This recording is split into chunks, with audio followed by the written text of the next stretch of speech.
Dragonlance, Preludios de la Dragonlance 1. El Guardián del Unitario. Paul B. Thompson y Tanya R. Carter.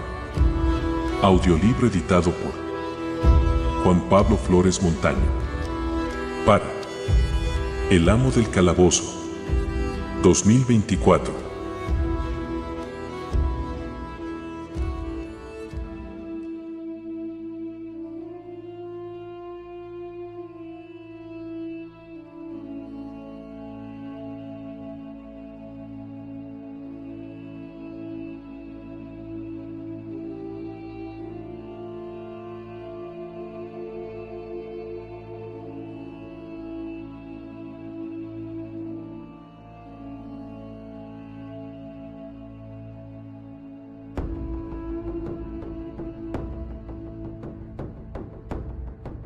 Octava parte.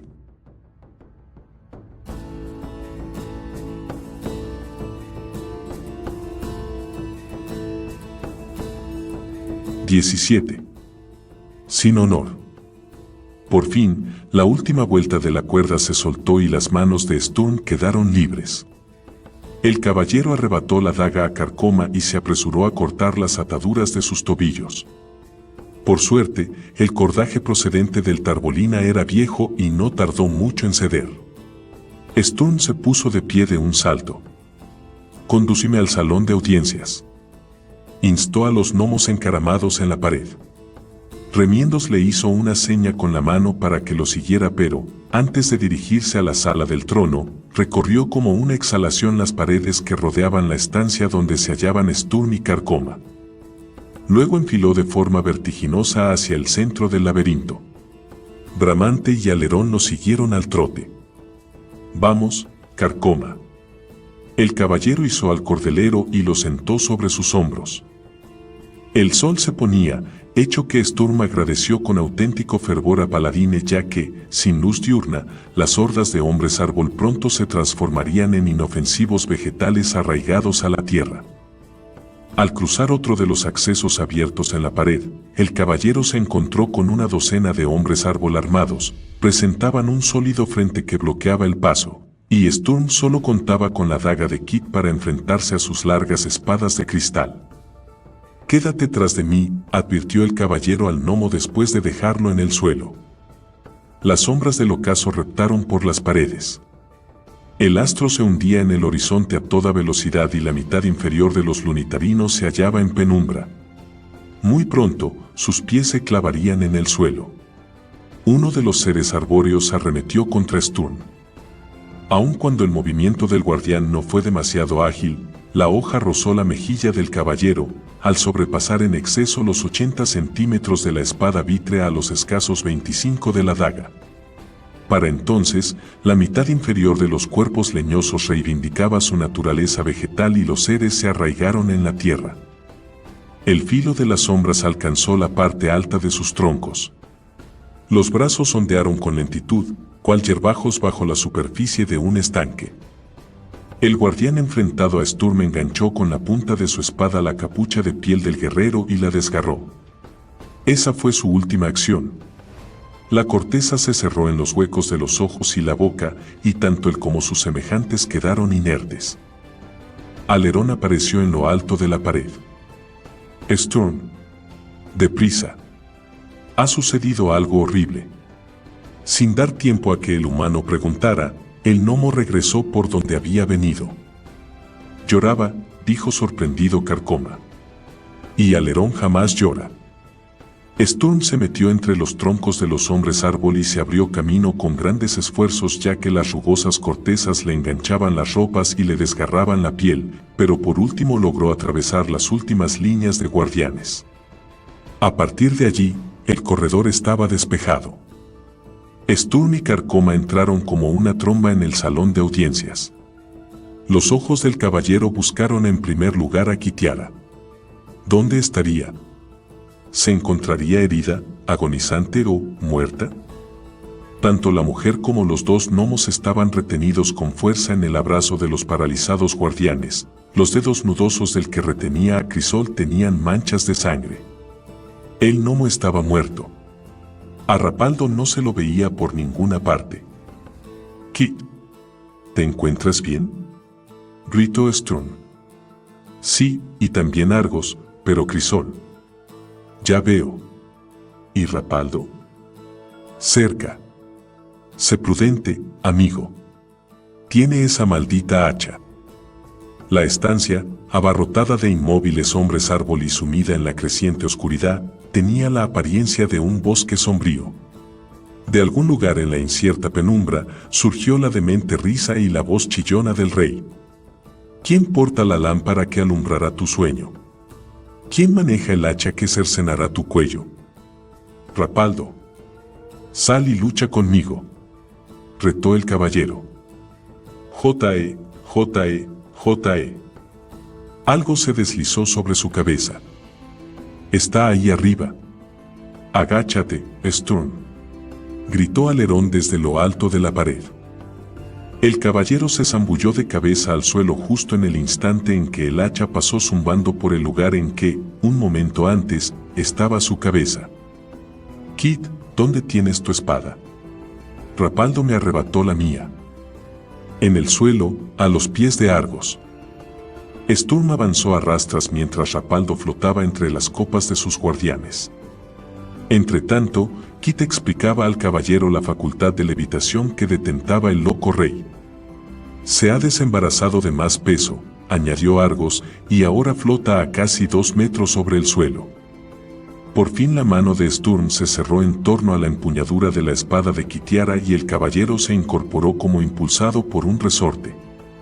Había divisado los recortados pantalones y las sandalias de esparto de Rapaldo que caminaban sobre las copas de los árboles. Su acometida con la espada no logró más que arrancar unos fragmentos del unitarino sobre el que, un instante antes, se posaban los pies del loco. El rey del unitari se había apañado de un brinco y ahora reía como un tonto. No lo veo. Se desesperó Sturm. Alerón, ¿dónde se ha metido? A tu izquierda, detrás, el caballero tuvo el tiempo justo de agachar y esquivar el golpe del hacha. Arremetió acto seguido, notó que la punta del acero enganchaba tela y luego se oyó un desgarrón. Cerca, muy cerca, caballero Sturmbreed. Pero eres muy lento y pesado, exclamó Rapaldo, satisfecho. Lo que necesitas es un arco, siseó Kitiara. La mujer se debatía entre los envolventes miembros de sólida madera que la retenían, pero al tener los brazos presionados contra los costados, no encontraba un punto de apoyo sobre el que ejercer presión. Intentó remover los hombros a uno y otro lado. Los miembros leñosos del hombre árbol crujieron y chasquearon, pero mantuvieron su presa. Sturm se pasó la daga a la mano derecha y asió la espada con la izquierda. En lo alto de la pared reinaba un profundo silencio. Los llantos de los gnomos por su compañero muerto habían enmudecido. El caballero se agachó y fue hacia el destartalado trono. Se subió al asiento del sillón y se irguió. Rapaldo. Rapaldo. Estoy en tu trono y escupo en él. No eres más que un infeliz carpintero lunático con delirios de grandeza que juega a ser un rey. El delator sonido metálico de la cadena puso en sobreaviso a Sturm. Un instante después, el hacha se hundió con profundidad en el respaldo del sillón y se quedó encajada en la sólida madera de roble de KRYNN. Rapaldo tiró frenético del mango para soltarla, pero sus escuálidos brazos y la falta de apoyo se lo impidieron. «Ríndete», exhortó el caballero, con la punta de la espada pegada a la garganta del loco. «Tarrarra», gritó el rey, mientras plantaba los pies en el respaldo del trono. Luego, impulsó hacia atrás el sillón y él, Sturm, la desnuda espada, hacha y daga, salieron catapultados. Se escuchó un gran estruendo, un alarido y, después, silencio. «Sturm», llamó a gritos Kitiara. El caballero se desembarazó del despedazado sillón y se incorporó. Le sangraba un corte en la mejilla, pero aparte de eso, estaba ileso. Rapaldo estaba ensartado en el suelo, la daga le atravesaba el corazón. Sus piernas y sus brazos flotaban a la deriva. Las gotas de sangre ascendían por la empuñadura de la daga, se desprendían y salían impelidas hacia lo alto, como arrastradas por una corriente. Sturm encontró el hacha entre los restos del maltrecho trono. Impasible, sin hacer caso al hecho de que los árboles fueran otra vez seres vivos por la mañana, descargó el hacha una y otra vez hasta liberar a Kitiara y a Argos. Los otros gnomos descendieron de la pared y lo ayudaron a soltar a Crisol de las ataduras vegetales. Tumbaron con delicadeza el regordete cuerpo del metalúrgico en el suelo. Remiendos rompió a sollozar. ¿Qué haremos?, preguntó Alerón, con los ojos arrasados de lágrimas. Crisol ha sido vengado, dijo Kitiara. ¿Qué más se puede hacer? ¿No deberíamos enterrarlo?, preguntó entristecido Bramante. Sí, por supuesto, dijo Sturm. Luego tomó en sus brazos a Crisol, se apartó del desconsolado grupo y se dirigió hacia la salida. Los gnomos permanecieron arracimados. Los únicos sonidos perceptibles eran los sollozos entrecortados. Argos se sacudió de las ropas las astillas y echó a andar. Los otros lo siguieron. El navegante se internó en la plantación de champiñones y se detuvo en el centro. Señaló con el dedo el mullido terreno rojizo y declaró que aquel era el lugar idóneo. Los gnomos comenzaron a cavar. Kitiara se ofreció para ayudarlos, pero Carcoma se negó amablemente. Los hombrecillos se arrodillaron en círculo y abrieron la tumba con sus manos. Cuando consideraron que era lo bastante profunda, Sturm se adelantó y, muy conmovido, colocó al heroico Crisol en su sepulcro. Argos fue el primero en hablar.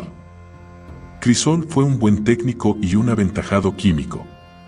Ahora ha muerto. El motor ha dejado de funcionar, los engranajes se han agarrotado y se han detenido. El navegante tomó un puñado de tierra carmesí y lo arrojó sobre su amigo. Adiós, hasta siempre. Fue un hábil metalúrgico. Y Alerón añadió otro puñado de tierra. Un excelente argumentador, apuntó Carcoma, mientras contenía a duras penas la emoción. Dedicado a los experimentos, dijo Pluvio, y esparció su puñado de tierra. El mejor fabricante de engranajes, añadió Bramante desconsolado. Cuando le llegó el turno a Remiendos, el pequeño gnomo estaba tan afectado que lo único que se le ocurrió añadir fue, tenía muy buen apetito. Bramante esbozó una sonrisa afectuosa y palmeó la espalda de su aprendiz. A continuación, cubrieron el cadáver del amigo con tierra. Alerón, que había vuelto a la fortaleza, regresó con una pieza de metal del naufragado barco de Rapaldo. Era uno de los engranajes del cabrestante del Tarbolina. Los gnomos lo colocaron en la tumba, como un monumento a su colega. Kitiara giró sobre sus talones y se encaminó hacia la fortaleza. Tras un momento de silencio respetuoso, Sturm marchó en pos de la mujer. «Podrías haberles dicho algo a los gnomos», le reprochó al darle alcance. «Hay mucho que hacer antes de que salga el sol. Tenemos que recoger nuestros bártulos y alejarnos de aquí todo cuanto podamos durante la noche», replicó ella. «¿Por qué tanta prisa? Rapaldo ha muerto. Sus súbditos están vivos. ¿Cómo crees que reaccionarán cuando despierten y descubran que su dios rey está muerto?» Kitiara señaló con el brazo en derredor. El caballero consideró aquello un momento. «Podríamos ocultar el cuerpo», propuso. «No serviría de nada», opinó Kitiara mientras cruzaba el muro exterior. «Los hombres árbol supondrán lo ocurrido al ver que nosotros no estamos y Rapaldo ha desaparecido». La mujer hizo una pausa en la puerta del salón del trono. «Razón de más para que nos marchemos cuanto antes y encontremos a el Señor de las Nubes». Tenía razón. Ambos entraron en la estancia. Sturm encontró su yelmo abollado y se lo puso, en tanto Kitiara recuperaba su espada y extraía de un tirón la daga ensartada en el pecho del muerto. Al ver a Rapaldo mecerse como un corcho en el agua, a la mujer se le ocurrió una idea macabra. Se agachó y desenrolló de la cintura del hombrecillo las vueltas restantes de cadena. Le sería útil una vez que recuperaran la nave voladora. Luego, agarró el cadáver por la camisa ensangrentada y lo guió hasta donde se encontraba Sturm. «Esta es mi idea de un funeral rápido y sencillo», manifestó al tiempo que lo soltaba. El cuerpo sin vida de Rapaldo y se elevó poco a poco y giró con lentitud a medida que se alejaba del suelo. En cuestión de minutos, casi se había perdido de vista en la violácea bóveda del cielo. Sturm estaba horrorizado. Ella lo miró con furia. «Podría haber sido a mí a quien hubiera matado, ¿sabes?». Su voz sonó fría como el hielo. «Lo único que siento es que fueras tú quien acabara con él, en lugar de haberlo hecho yo misma». Era un pobre demente. Quitar la vida a semejante persona no fue un acto de honor. Honor. Llegará el día en que te enfrentes a un adversario que no comparta tu concepto sobre el honor, y ese será el fin de Sturm Bradley. Regresaron a la plantación de champiñones donde los esperaban los gnomos. Las enormes mochilas de expedición estaban más sobrecargadas que antes a causa de los fragmentos metálicos rescatados del escondrijo de Rapaldo. Kitiara anunció su propósito de seguir el rastro de los micones antes de que las huellas se perdieran en terreno rocoso. Argos miró a Sturm. «¿Qué opinas, maese Brickblade?». «No tengo otro plan mejor», fue su simple respuesta. Una sensación de frío atenazaba su alma. Aquella mujer que había tratado de un modo tan brutal a un enemigo muerto le resultaba una extraña. Atravesaban la hora más negra desde que salieron de KRYNM. Uno de los suyos había muerto, y yacía enterrado bajo el frío suelo lunar. Un rey demente ascendía por el espacio en una perpetua espiral, un cuerpo sin peso que no encontraría lugar de reposo. Los esperaba una noche larga y patética. Con todo, cuando a la mañana siguiente el sol brilló sobre el jardín de Rapaldo, un hongo gigantesco brotó sobre la tumba de Crisol. A diferencia de los que crecían a su alrededor, aquel era de un blanco puro y resplandeciente. A Sturm lo asaltó una nueva visión mientras caminaba. Aún entonces, sus pasos no vacilaron. Se oyó el relincho de un caballo y vislumbró 4 bestias descarnadas atadas a un poste carbonizado. Era de día, pero una sombra onerosa se cernía sobre la escena. Sturm alzó la vista y reconoció las almenas ruinosas del castillo de su padre. Al otro lado del patio, divisó una carreta destrozada y caída de costado. Le faltaba una rueda. Maniatado a la otra había un hombre. Las ataduras se clavaban profundamente en sus muñecas. Sturm se aproximó a la lastimosa figura y rogó a Paladine que no fuera su padre. El hombre levantó el rostro. A través de la barba crecida y las magulladuras infligidas por una brutal paliza, Sturm reconoció a Bren, compañero de exilio de su progenitor. Al igual que ocurriera en su anterior visión, la mirada de Bren fue más allá de Sturm. El joven Brickblade era un fantasma, un ser insustancial. En aquel momento, a la derecha de Sturm, salieron de las sombras, a toda velocidad, 3 hombres. Eran unos tipos delgados de aspecto rudo, como los que Sturm había visto con frecuencia en los caminos. Vagabundos. Salteadores. Asesinos. «¿Cuándo nos largamos, Toad?», dijo uno de los hombres. «Este castillo está encantado, te lo digo yo». «¿Te asustan los fantasmas?», se mofó un sujeto que llevaba un pendiente de cobre y que tenía la cara tiznada. «No me asusta nada que pueda destripar con mi podadera de doble filo». «¿Cuándo nos largamos?», quiso saber el ladrón que cerraba la fila. Cara tiznada se echó a reír y dejó al descubierto sus sucios y amarillentos dientes. «Cuando esté seguro que no hay más botín por el lugar». Choque escupió en el suelo. «Vamos a echar una parrafada con nuestro honorable huésped». El bandido y 2 de sus hombres rodearon al prisionero. Toad atenazó a Bren del enmarañado cabello y le echó la cabeza hacia atrás. Sturm ansiaba ayudarlo, pero no podía hacer nada. «¿Dónde está el tesoro, viejo?», interpeló Toad, al tiempo que hincaba la punta de un horrendo puñal en el cuello del anciano soldado. «No hay tesoro alguno», jadeó Bren.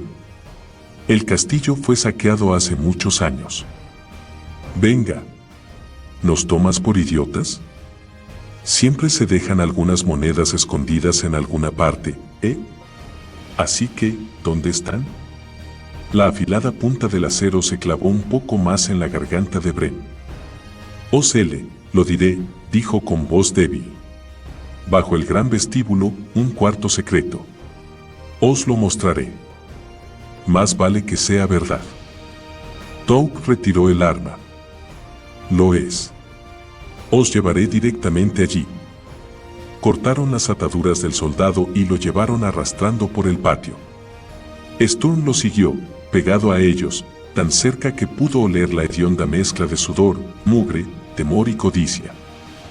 Bren los guió hasta el sótano situado bajo el vestíbulo principal. Allí, en un largo pasadizo, el soldado contó los hacheros del lado derecho hasta llegar al número 8. Este es. Uno de los ladrones prendió el tocón encajado en el hachero con la tea que llevaba. «El brazo del fanal se gira», informó Bren. Touk asió el robusto hachero de hierro y lo sacudió hasta que se dio a la izquierda. Una sección del suelo de baldosas lo levantó, al tiempo que emitía un estridente chirrido. Touk arrojó su antorcha por la abertura, la tea rebotó por una empinada escalera de piedra y se detuvo, aún prendida, al final de los peldaños. La luz de la antorcha arrancó un destello en un objeto brillante. «Buen trabajo», Touk esbozó una sonrisa siniestra y, sin más palabras, enterró el cuchillo en el pecho de Bren. El hombre de confianza de Onred Bradley exhaló un gemido y se desplomó con lentitud, a pesar de que buscó apoyo en la pared. Su cabeza se hundió sobre el pecho, donde la mancha de sangre se hacía más y más grande. «Vamos, muchachos. Nuestra recompensa». Touk guió a sus dos compinches escaleras abajo. Sturm se inclinó sobre el rostro de Bren. A pesar de su palidez cadavérica, los ojos del soldado aún tenían un último destello de vida. «Joven amo», musitó. Los trémulos labios estaban manchados de sangre. Sturm retrocedió. Bren lo veía. Con calma, en un esfuerzo denodado, el viejo soldado se asió a la tosca pared de piedra y se incorporó. «Amo Sturm, habéis vuelto. Siempre supe que lo haríais». Bren alargó una temblorosa mano hacia el joven y éste trató de agarrarla entre las suyas, pero fue en vano. Él era insustancial. Los dedos del viejo soldado pasaron a través de su cuerpo y se cerraron en torno al fanal. Al reclamarlo la muerte, Bren se desplomó y arrastró con él el brazo del hachero a su posición original. La puerta disimulada comenzó a cerrarse con estrépito. Uno de los ladrones dio un grito y se apresuró hacia la salida. En lo alto de la escalera se detuvo en seco, los desencajados ojos fijos en Sturm. «Ah», aulló. «Fantasmas». Se tambaleó y al caer arrastró consigo a Touk y al otro salteador. La losa de piedra descendió y ya no se escucharon sus gritos pidiendo auxilio. El mundo se tornó rojo. Sturm sacudió la cabeza, en la que aún resonaban los alaridos de Touk y sus compinches. Caminaba con pasos lentos a través de las llanuras del Unitari. ¿De vuelta con nosotros?, preguntó Kitiara. Sturm balbuceó unos sonidos inarticulados. Esta había sido la visión más prolongada que había experimentado y de algún modo, casi al final, los hombres de KRYNN lo habían entrevisto. El caballero relató a sus compañeros su última experiencia. Se dice que los moribundos tienen una percepción agudizada», musitó Kitiara. «Bren y el ladrón se estaban enfrentando a la muerte, quizá por eso te vislumbraron». «Pero me fue imposible ayudarlos», se reveló Sturm. «Presencié su muerte sin poder hacer nada. Bren era un buen hombre que sirvió bien a mi padre». «¿No viste ni oíste a tu padre esta vez?», se interesó Argos. Sturm negó con la cabeza. Aquel detalle en particular lo preocupaba. ¿Qué había ocurrido para que Bren se apartara de Lord Brickblade? ¿Se encontraría bien su padre? ¿Dónde estaba? «Veo las huellas», gritó Alerón. «Allí», donde las losas de piedra de un color granate se abrían en dedos pétreos, la arena púrpura se había metido entre los huecos e, impresas en ella, se marcaban con claridad las huellas circulares, con la precisión automática de un mecanismo. Kitiara no se había equivocado. Los micones habían seguido aquel camino. 18. El Valle de la Voz. Al fin, Alerón oteó el gran obelisco. La compañía había llegado a un paraje donde las formaciones rocosas se erigían en picos bajos y cercenados. Kitiara y el piloto escalaron la barrera, semejante a una sierra dentada y, a su regreso, informaron que al otro lado se extendía un magnífico valle cóncavo que se perdía de vista en el horizonte. La mujer no había conseguido otear el obelisco, pero Alerón les aseguró que a unos 40 kilómetros se alzaba una solitaria aguja de gran altura, justo en el centro del valle. Aquellas noticias elevaron la moral de los gnomos, que se habían mostrado inusualmente taciturnos desde que salieron del pueblo. La muerte de Crisol los tiene abatidos, le había comentado Kitiara a Sturm en una parte. Creo que nuestros amiguitos jamás se habían enfrentado con la parca hasta ahora. El caballero era de la misma opinión. Lo que les estaba haciendo falta a los hombrecillos era un problema, alguna dificultad que estimulara su imaginación. Los reunió a todos en torno a él y comenzó a hablarles.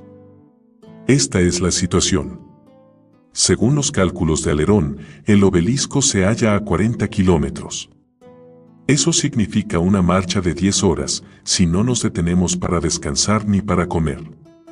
15 horas sería una estimación más razonable, pero, para entonces, el sol ya habrá salido y también los lunitarinos se habrán puesto en marcha. Si tan solo dispusiéramos de algún medio de transporte para bajar más deprisa, intervino Kitiara. Caballos, bueyes, lo que fuera. Incluso unos carros no nos vendrían mal, musitó Sturm. Sí, la ladera que baja desde la barrera de peñascos es pronunciada, pero bastante suave. Podríamos descender un buen trecho sobre ruedas, o algo así. Kitiara le dirigió una mirada de complicidad. El espíritu del reto técnico se propagó entre los gnomos como una plaga contagiosa y las insensatas ideas gnomas, saltaron como chispazos en el reducido grupo. Los gnomos apilaron sus mochilas en un montón y se reunieron en un apretado racimo. Su rápida cháchara resultó incomprensible para Sturm y Kitiara, pero los humanos vieron en aquella actitud una buena señal. De forma tan repentina como se habían juntado, las cabezas gnomas se separaron y enseguida aparecieron herramientas con las que los hombrecillos partieron en pedazos sus mochilas. ¿Qué haréis esta vez?, preguntó el caballero a Carcoma. Trineos, fue la escueta respuesta. ¿Ha dicho trineos? Kitiara estaba perpleja. En media hora, cada gnomo construyó, de acuerdo con sus conceptos, un trineo, es decir, un artefacto transportador por inercia de un gnomo. Con ellos descenderemos por la ladera del escarpado a una velocidad prodigiosa, manifestó Argos. Y también os romperéis vuestras atolondradas eceras, opinó en voz baja Kitiara.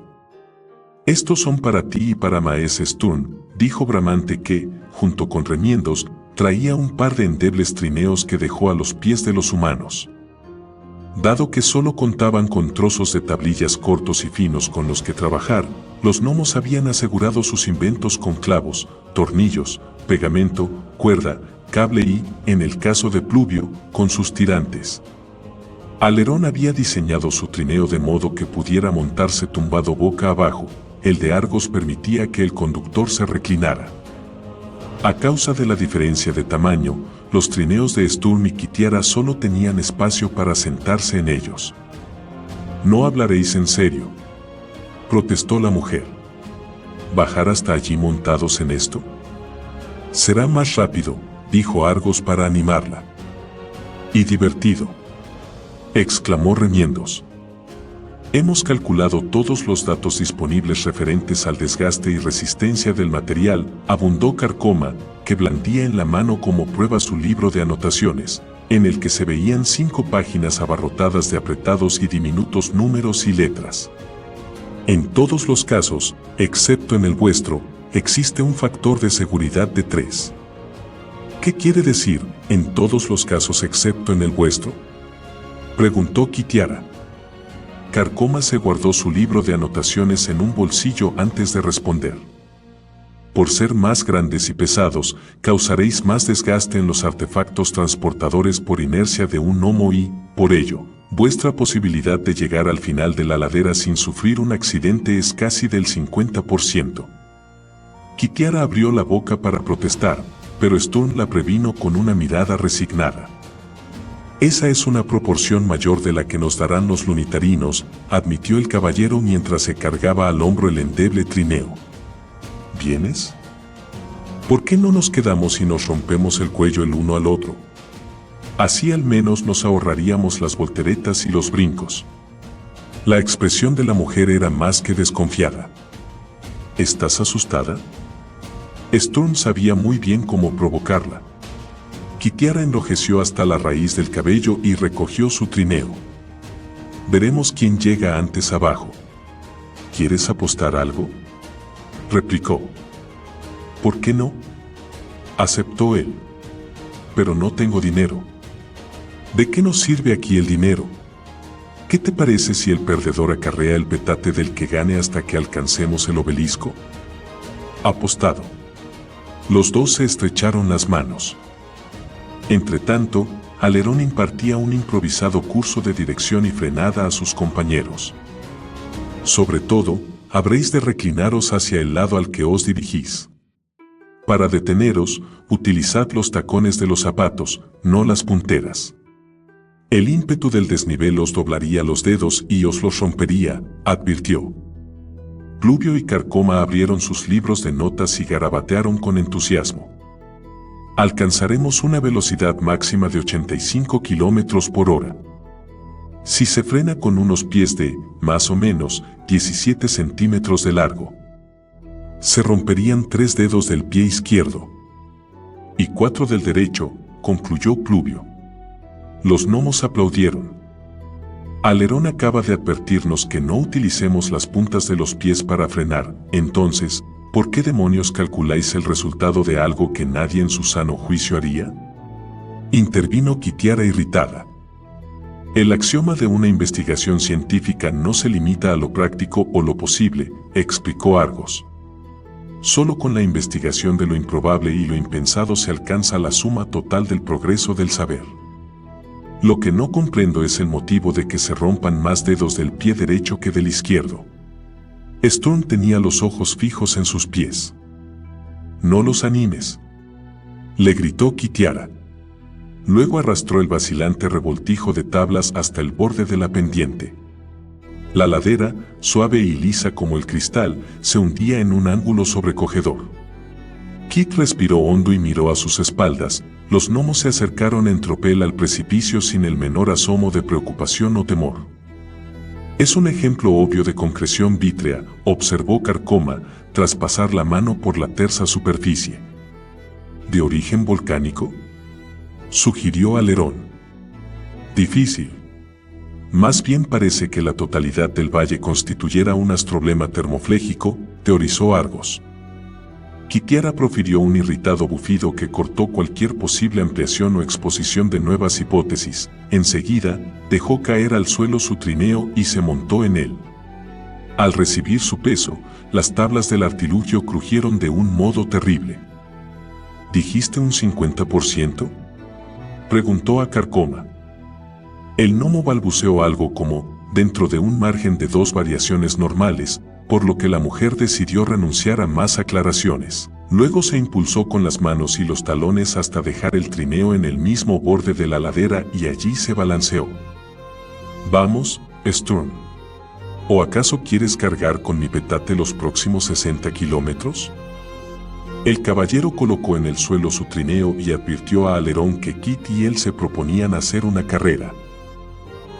En ese caso, necesitaréis que abajo espere a alguien a fin de dictaminar quién es el ganador. Esperad, esperad, iré primero y cuando me haya situado, os daré la señal de salida, exclamó el gnomo. ¿Estás de acuerdo, Kit? Ella agitó la mano en señal de aceptación. Muy bien, muchachos. Allá voy, avisó el piloto. Por la ciencia, proclamó y se dio un impulso. Un instante después, el resto de los gnomos se colocaba en línea y se lanzaba en pos de él. Por San Crist, gritó Carcoma y salió disparado. Por la tecnología, exclamó Pluvio al tiempo que rebasaba el borde del risco. Por el Señor de las Nubes, fue el brindis de Bramante. Por las pastas con pasas, remiendo se lanzó tras su jefe. Argos, el último, colocó cuidadosamente su trineo en el borde, tomó asiento y ofreció en voz baja. Por Crisol. Los artefactos gnomos se deslizaron tambaleantes por la ladera, daban saltos al rebotar contra las protuberancias de cristal petrificado. Alerón, tumbado boca abajo en su montura, rodeaba con gran habilidad los peores obstáculos, ya que había instalado una especie de timón en forma de yugo en la parte frontal y bajaba la pendiente con un curso sinuoso. Carcoma, con los talones por delante y las rodillas pegadas contra la barbilla a fin de sujetarse la sedosa barba, bajaba en línea recta. Sturm y Kitiara escucharon los agudos «uau, uau», que profería cada vez que chocaba con las prominencias. Pluvio, que había instalado un freno en la parte trasera, avanzaba a una velocidad relativamente suave.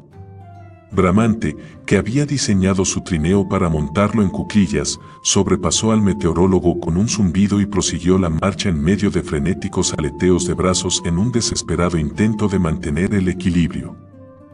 Su aprendiz, Remiendos, también experimentaba toda clase de problemas, ya que su montura era más ancha que larga y tendía a girar conforme se deslizaba, lo que, de algún modo, le hacía bajar más despacio que los demás, pero las constantes y rápidas vueltas amenazaban seriamente con revolverle el estómago. Argos, racional y frío, progresaba con un perfecto control, logrado a base de ligeros y precisos toques de talón en puntos específicos a fin de corregir la trayectoria. Todo se desarrolló de un modo bastante aceptable hasta que Alerón alcanzó el final, 120 metros más abajo, donde la ladera suave como el cristal daba paso a una rojiza y áspera grava.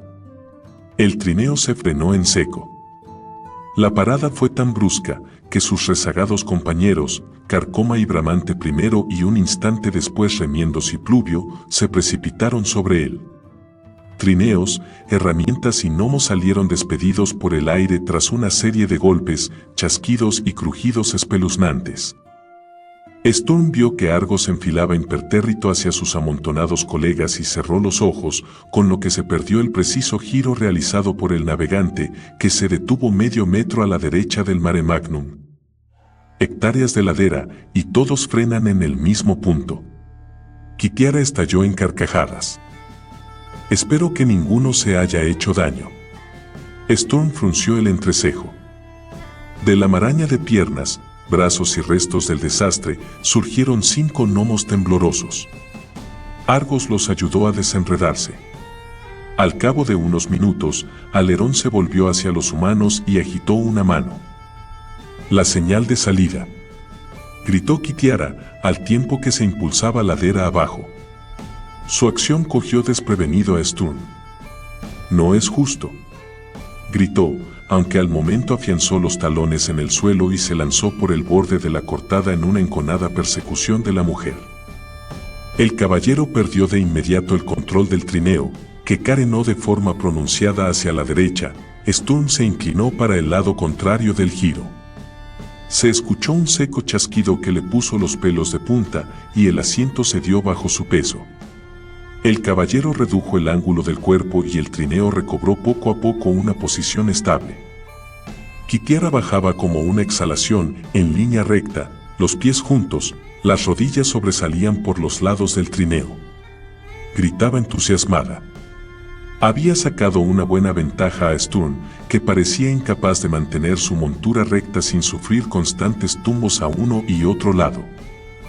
La mujer chocó contra una de las protuberancias y el bote la levantó unos centímetros del asiento.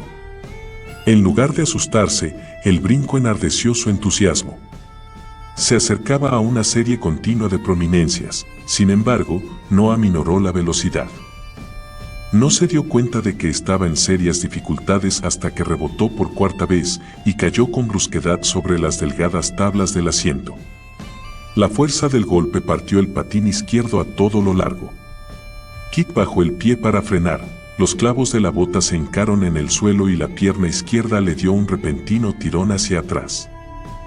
Recordó lo que había dicho Carcoma sobre la rotura de los dedos de los pies y no opuso resistencia al tirón. Entonces salió arrastrada del trineo. Al caer, recibió un fuerte golpe en el hombro derecho y comenzó a caer por la ladera dando vueltas como un trompo. Sturm no se atrevió a frenar su trineo y se deslizó cuesta abajo hasta alcanzar el final.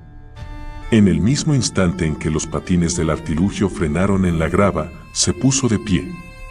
Kitiara yacía inmóvil boca abajo. Sturm corrió hacia la mujer, seguido de cerca por los gnomos. Se agachó sobre una rodilla y le dio la vuelta con gran delicadeza. Su rostro estaba crispado en una mueca de dolor, profirió una airada maldición. ¿Dónde te duele?, se interesó él. En el hombro, siseó con los dientes apretados. Quizás se haya roto la clavícula, sugirió Pluvio. ¿Hay algún modo de asegurarse? Que se toque el hombro izquierdo con la mano derecha, indicó Bramante.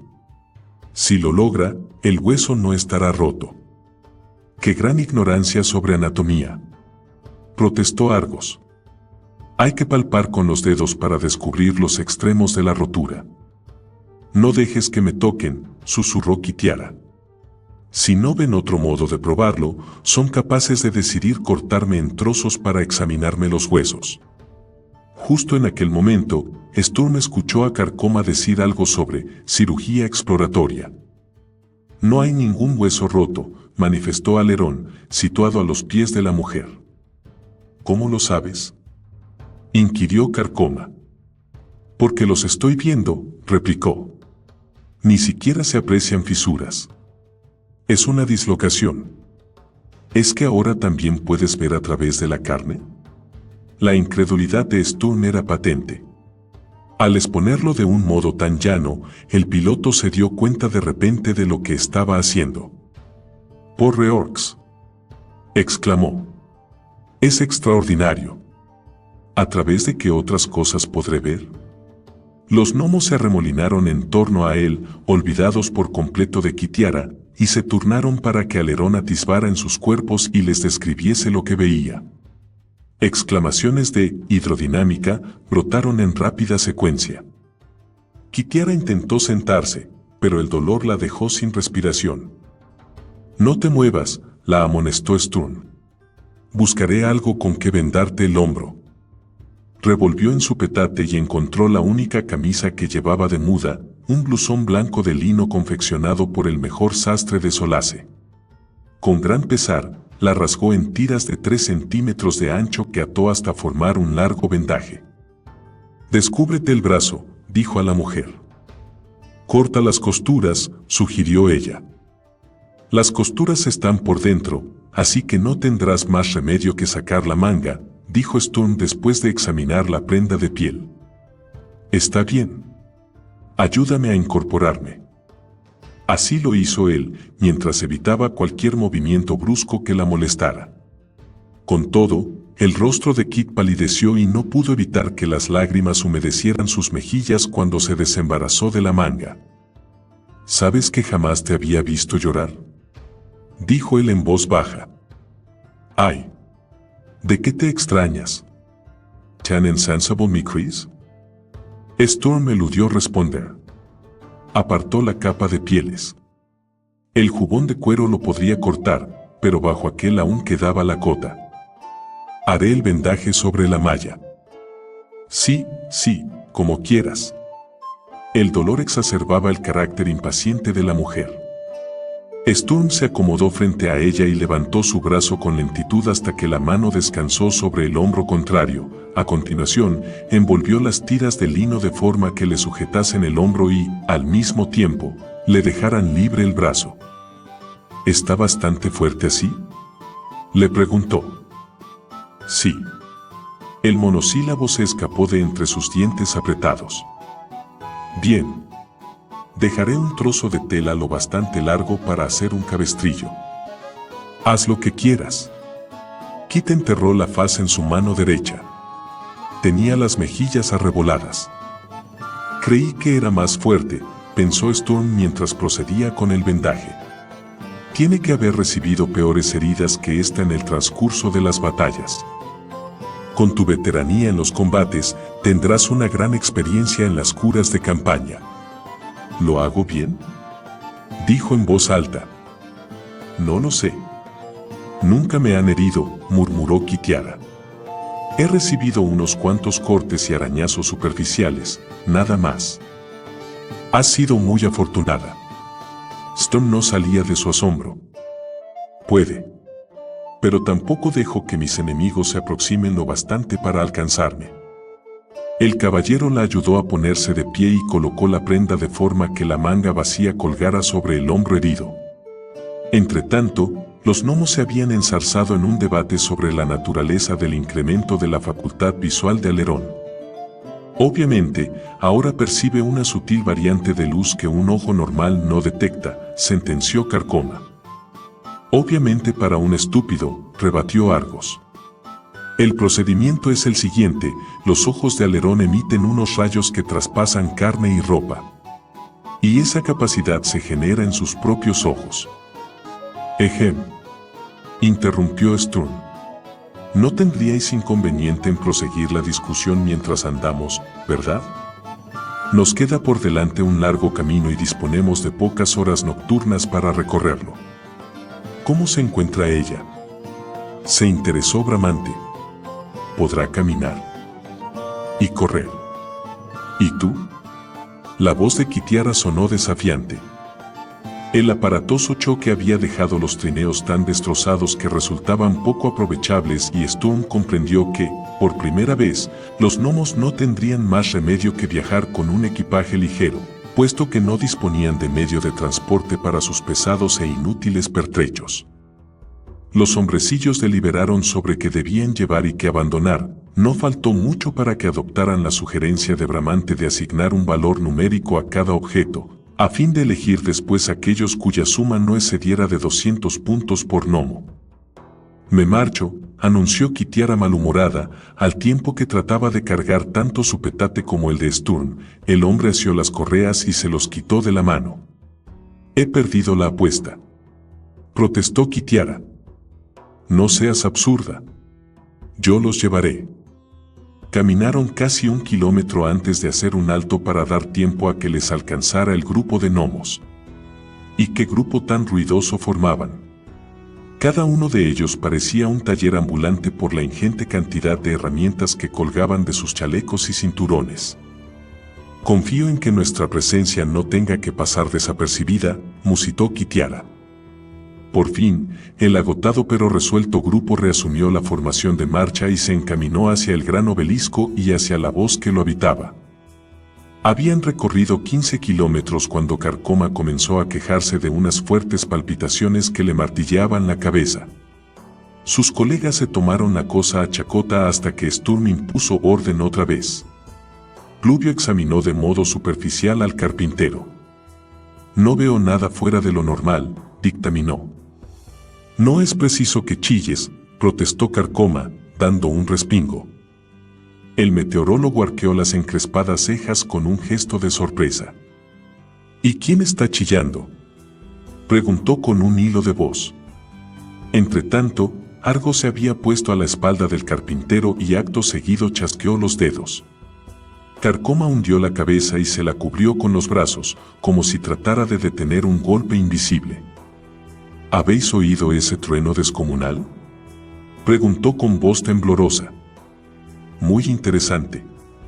La capacidad auditiva de Carcoma se ha incrementado del mismo modo que la visión de Alerón, manifestó Argos. ¿Significa que adquirimos más poder? Pluvio estaba maravillado. Eso parece. Argos se mostraba circunspecto. Por favor, dejad de gritar, suplicó Carcoma en un susurro. En un visto y no visto, Bramante preparó unas toscas orejeras con tiras del forro de su cantimplora y un par de viejos calcetines, y se las puso a Carcoma. Este sonrió satisfecho. Las palpitaciones son ahora más soportables. Gracias. No hay de qué, contestó el cordelero en un susurro. Carcoma exhibió una amplia sonrisa y le palmeó la espalda. ¿Y tú?, preguntó Sturm a Kitiara. ¿Sientes algo diferente? Ella negó con la cabeza. Lo único que siento es una desesperada añoranza por una jarra grande de la mejor cerveza de Otik. Sturm no pudo menos que sonreír. Parecía que hubiesen transcurrido eones desde el día en que se habían reunido todos en el último hogar y habían disfrutado de la inmejorable cerveza del posadero y, a juzgar por el curso de los acontecimientos, parecía que, del mismo modo, habrían de transcurrir eones antes de que pudiesen paladearla de nuevo. A los 20 kilómetros de marcha, los gnomos se fueron rezagando hasta formar una larga fila tras Kitiara y Sturm. Las piernas cortas de los hombrecillos no podían mantener el rápido ritmo de las zancadas de los humanos. Aunque de mala gana, Sturm no tuvo más remedio que ordenar un alto para descansar. Los gnomos se desplomaron como abatidos por una lluvia de flechas. De pronto, el aire vibró y una tenue claridad rosada surgió en el este, o en lo que habían asumido que era el este. Amanece. La voz de Kitiara carecía de inflexiones. Por el oeste, en el centro del valle, reverberó un trémulo destello. Argos procuró enfocar con su catalejo el origen de aquel remedo de amanecer. Es el obelisco. Alerón oteó la lejanía con los párpados entrecerrados. Divisó un resplandor a modo de halo en la parte más alta de la estructura. Unas líneas argénteas, estrellas fugaces, surcaron la bóveda celeste. El creciente y uniforme resplandor del este tuvo un inmediato reflejo en el oeste. La luz del astro, dorada y tibia, alumbró las cumbres. El fulgor del obelisco era bermejo oscuro. Cuando el curvo perfil del sol asomó tras los afilados riscos, sonó un bronco estampido, semejante a un trueno, y del lejano obelisco se proyectaron unos ardientes rayos de fuego hacia las estribaciones montañosas. Los exploradores se echaron cuerpo a tierra. Una ráfaga ardiente los golpeó cuando los rayos pasaron restallantes sobre sus cabezas. En 5 ocasiones se repitió el zigzagueante relampagueo escarlata, seguido del eco de los truenos que retumbaron en el cielo. Una vez que la totalidad de la esfera solar se alzó sobre el valle, cesó la actividad de la peculiar tormenta. Sturm se sentó y miró a su alrededor. El suelo emanaba un fino vapor. Kitiara, de pie, estudió el valle a la luz del día. Las plantas ya empezaban a brotar del laminado terreno. Alerón se sacudió el polvo de las ropas y se volvió hacia el risco por el que habían descendido. Ahora entiendo por qué esas laderas son a la vez sólidas y suaves como cristal. Las descargas de los rayos inciden contra ellas cada mañana. Pero no se trataba de descargas pluviales, aseguró el meteorólogo con voz temblorosa. La atmósfera está cargada con otra clase de fuerza. Magia. Sturm escupió virtualmente la palabra. Su rostro se endureció con un gesto de repulsa. Aun cuando lo ocurrido no era del todo inesperado, la repentina embestida de un poder mágico tan desmesurado lo hizo sentirse vulnerable, inerme y mancillado.